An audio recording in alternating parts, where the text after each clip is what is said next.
கேட்ட வார்த்தைக்காக நான் நன்றி செலுத்துகிறேன்.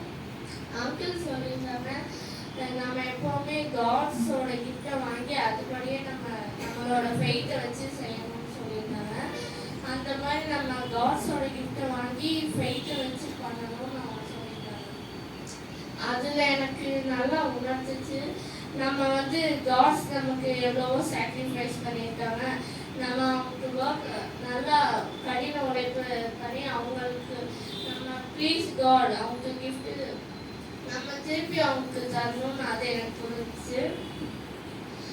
நம்ம இப்போ ஜீசஸ் கொடுக்குற பிளெஸ்ஸிங்கை நம்ம வாங்கிட்டு திருப்பியும் அவங்களுக்கு நம்ம ஏதாவது ஆஃபர் பண்ணணும்னு அங்கிள் சொல்லியிருக்காங்க. நம்ம அப்படி பண்ணணும். அது